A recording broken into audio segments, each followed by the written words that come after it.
All right, we are live. Hello and welcome to this AMA session with the founder and CEO of Tangible. So hello, Jack. Welcome to looking forward to have you here, and amazing. Awesome. Yeah, thanks for having me. Thank you. And so PEAKDEFI, the Tangible will have the IDO the IDO will start in 2 days. So now to everyone, you can now, the whitelisting is still open. And today we have the AMA session with Jack, who will answer some questions. We will have a nice crypto talk. And I would directly start. Amazing. Okay, sound is also working. I would directly start with the first question. So maybe you introduce yourself, your past experience, and tell a bit. Sure, yeah.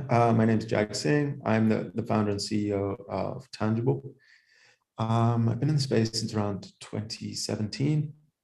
I launched, I launched a niche fuel company in the UK when I was about 23. I sold that a few years later to Apple Green.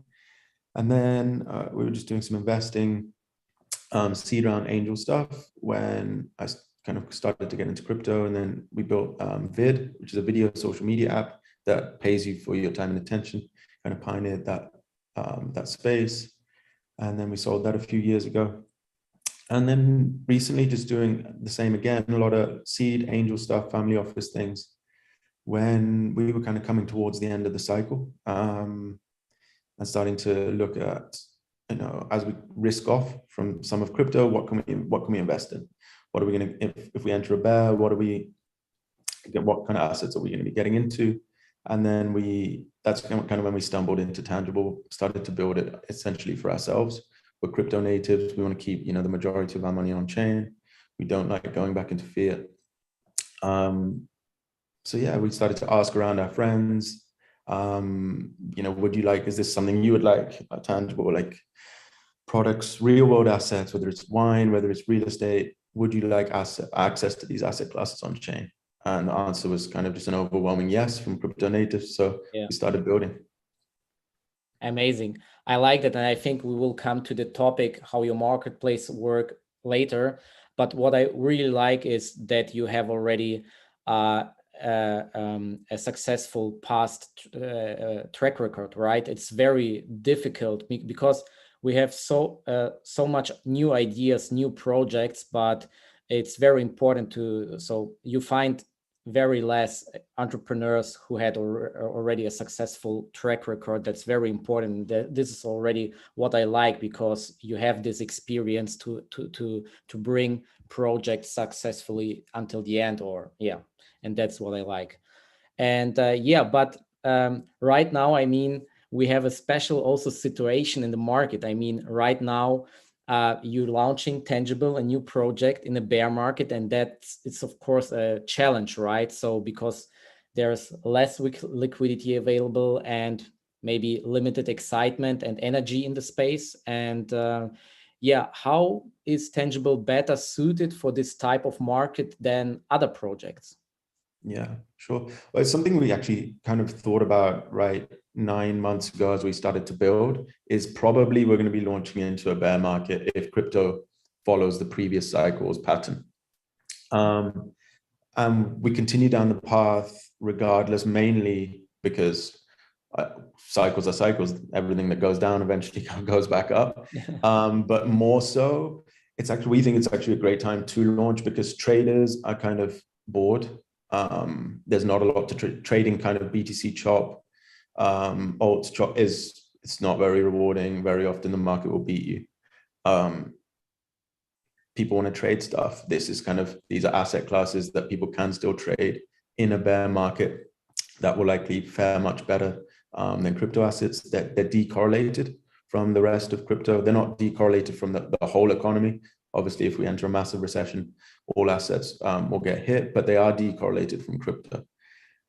So it kind of gives people something to trade during a bear market. So that's kind of where we do things. And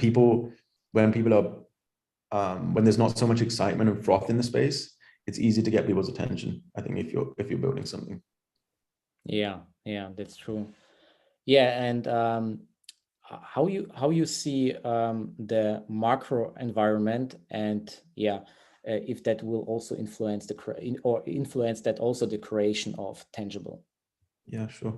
I'm no macro expert, but obviously, as I understand it, Fed kind of raising rates, Yeah, and the expectation that they'll continue to do so for the rest of this year is kind of dampen the market, and then the war is, and the kind of just a general bleak outlook for the whole economy, whether it's stocks, real estate, pretty much everything. People are bearish across the board. That's then naturally affected crypto, which is traditionally a very risk-on asset.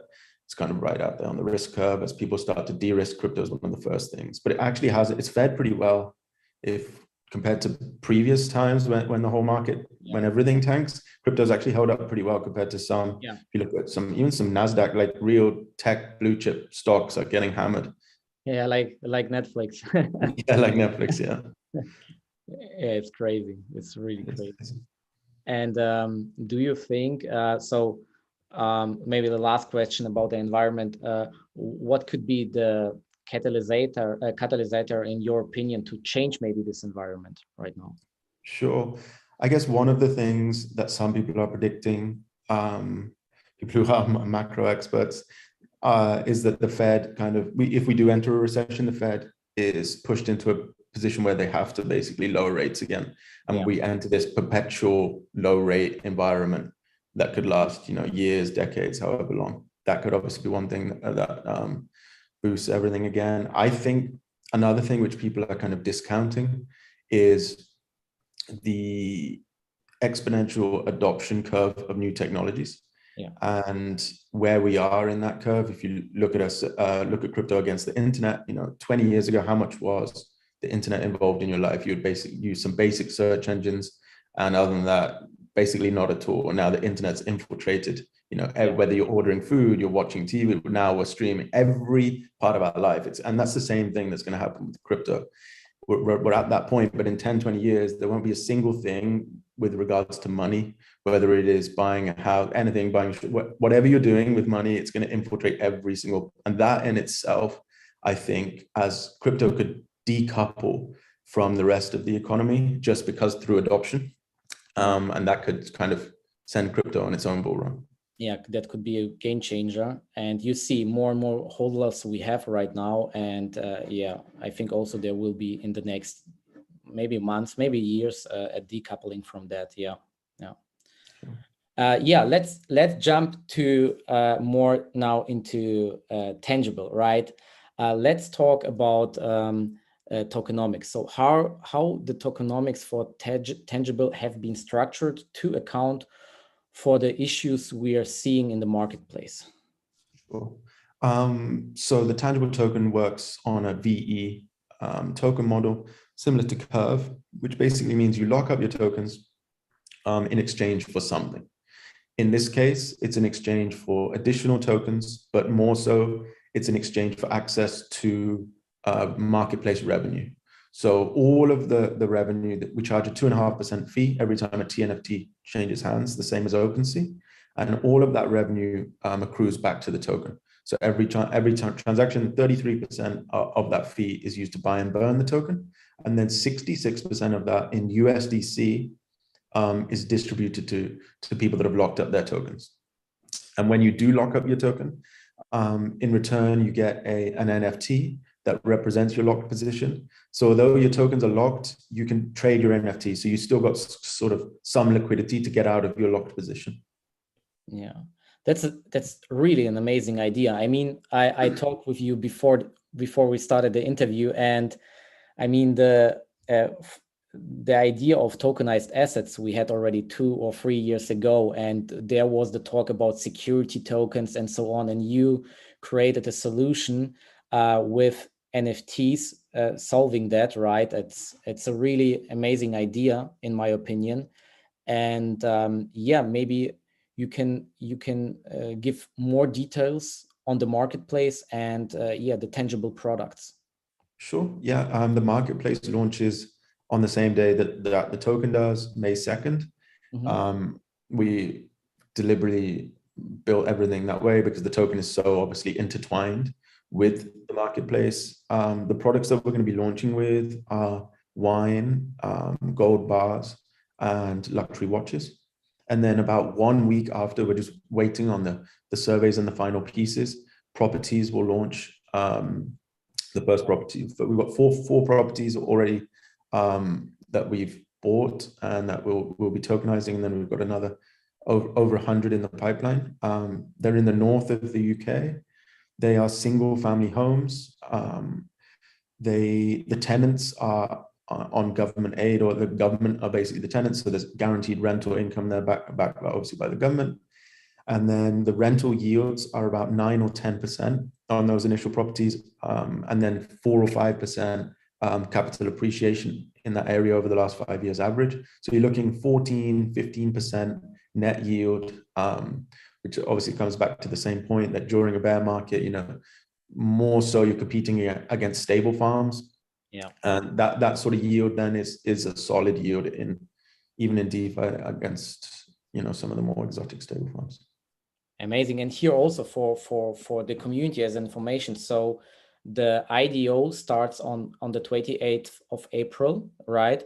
And it will go until the 1st of May. And after this, you will receive on Saturday, so on 2nd of May, maybe, yeah, or 3rd of May, you will receive your NFTs, yeah, so your NFT, and the market price will also then already go online on the 2nd of May. And 1 week later, also there will be the first real estates, right?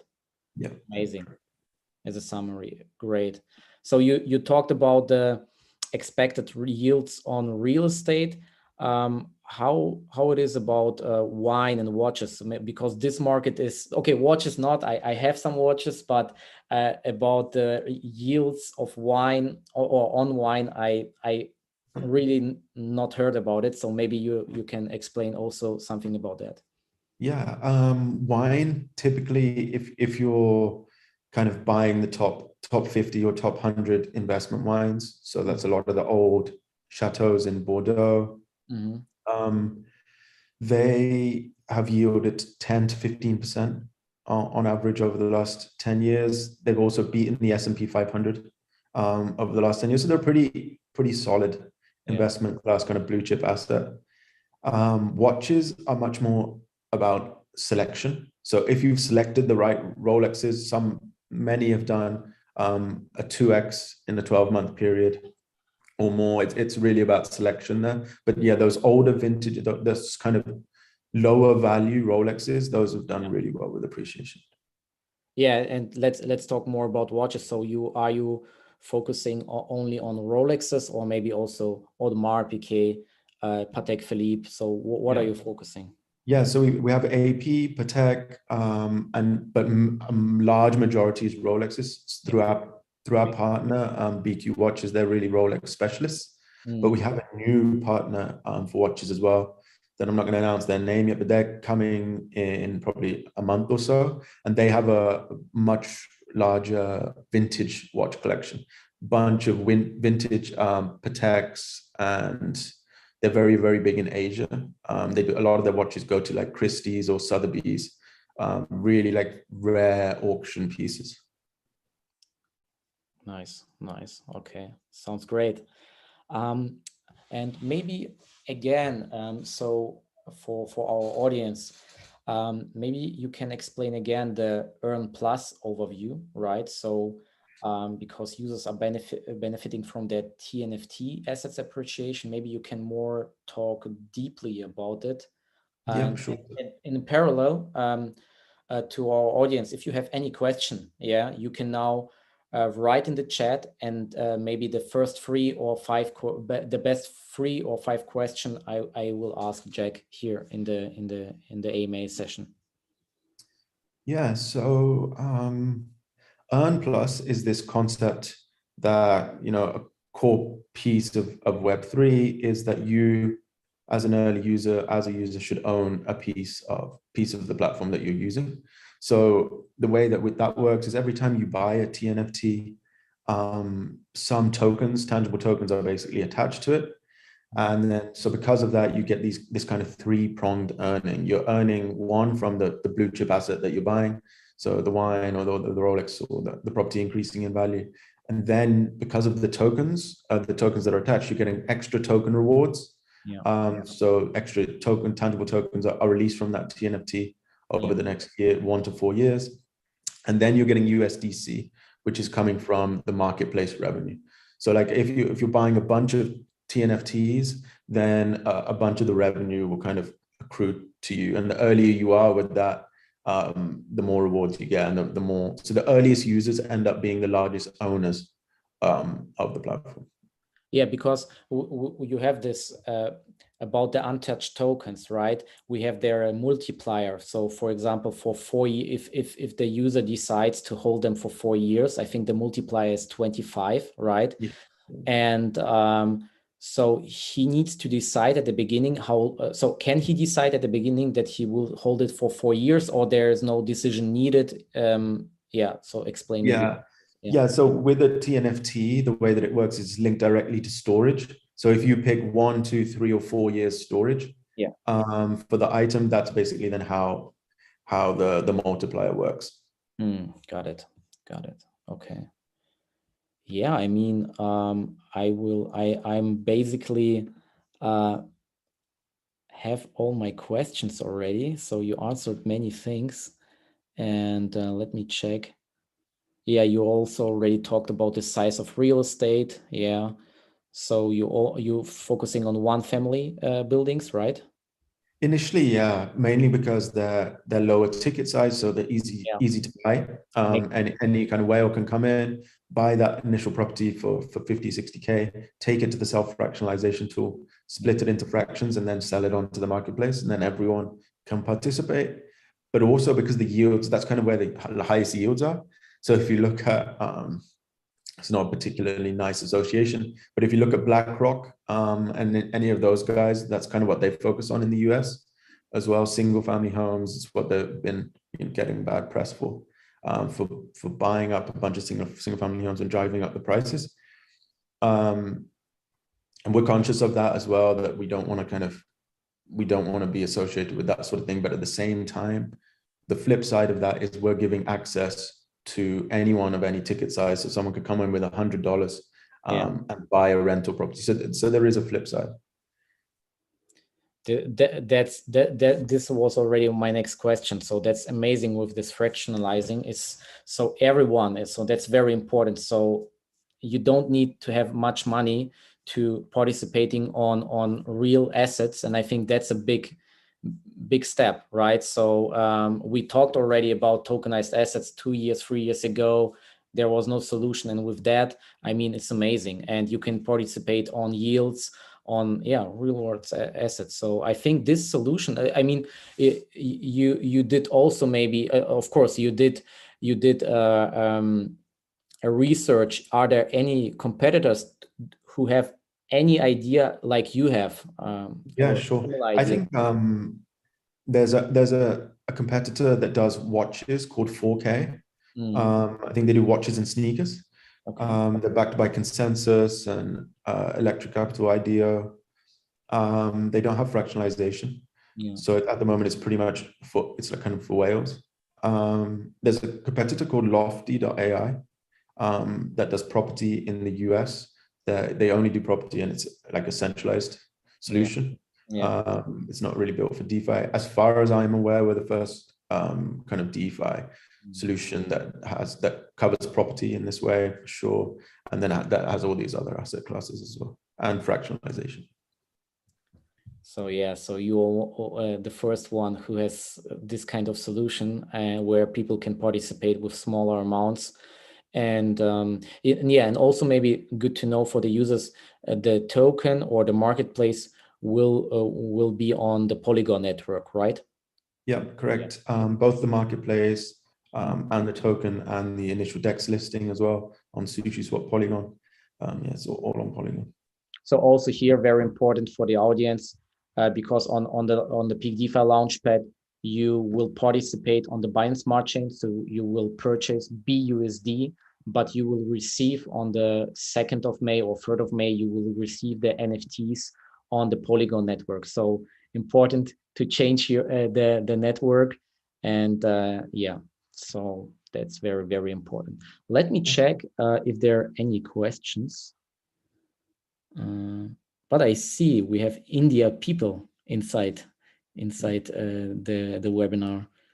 So yeah, someone is asking, yeah, I mean, there's a price target question. I don't know. I mean, it's difficult to say what is the price target. That's difficult. Yeah, you cannot say that.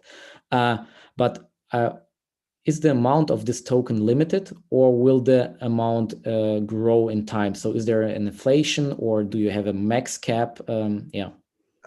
Yeah, so the way the token works is the only way new tokens are minted are by lockups. So if you lock your tokens, you receive a multiplier, but there is a max cap of 33 million. So basically, once we hit that cap, then the multipliers are done. You can't, no one can lock their tokens and receive any more tokens, but you still need to lock your tokens at that point to get access to the revenue, the USDC revenue.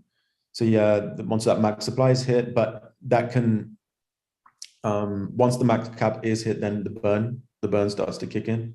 So it will always kind of, there will be this dynamic of sometimes Okay, being so you have a hard cap of 3 million, right? So, yeah. and okay, and then you start the burn mechanism. Okay, got Yeah. it. Amazing. Right, so also burning feature included. Yeah, someone is asking, it seems like the VCs and teams are always dumping on the retail buyers. Will this time be different?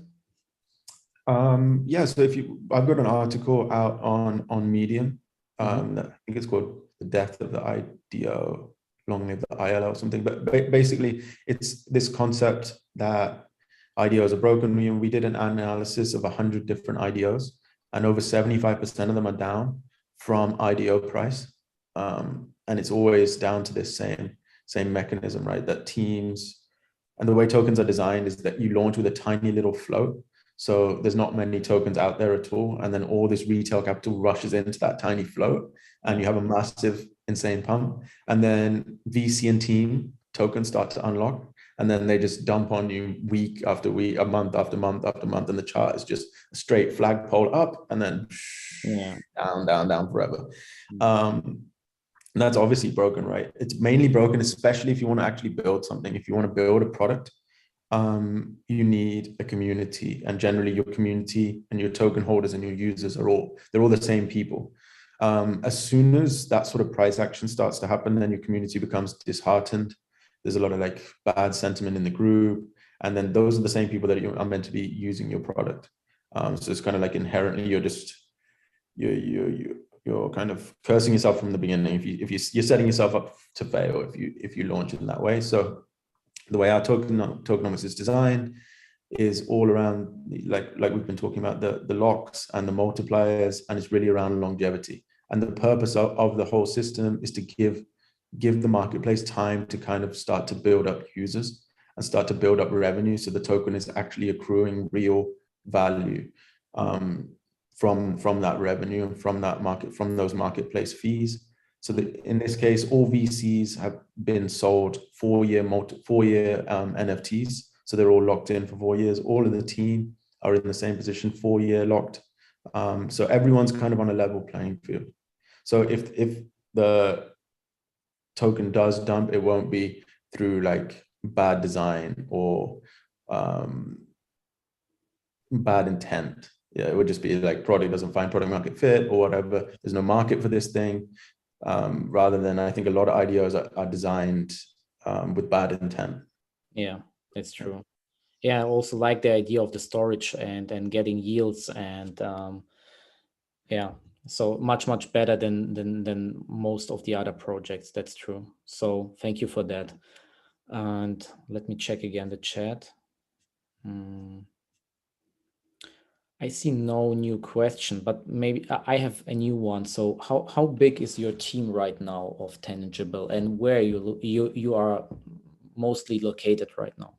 Yeah, we are 14 full-time people. We are all over the world. A lot of people on the West Coast of the US, some Europe. Yeah, we're pretty spread out. A decentralized team. We don't have a centralized office. Yeah, makes sense.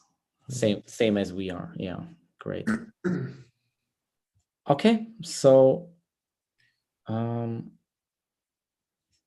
yeah, that's it. I mean, so no questions anymore. So so then I would say, yeah, again, so the whitelisting is open now. You have time, so until the 28th of April, and then the IDO will start, and you have time to purchase until the 1st of May. So that's the last information. And yeah, so Jack, thank you very much for the interview. It was a pleasure to have you here. And yeah, looking forward to make maybe later another interview. I don't know. So yeah, so wish you all the best and a great launch. Yeah.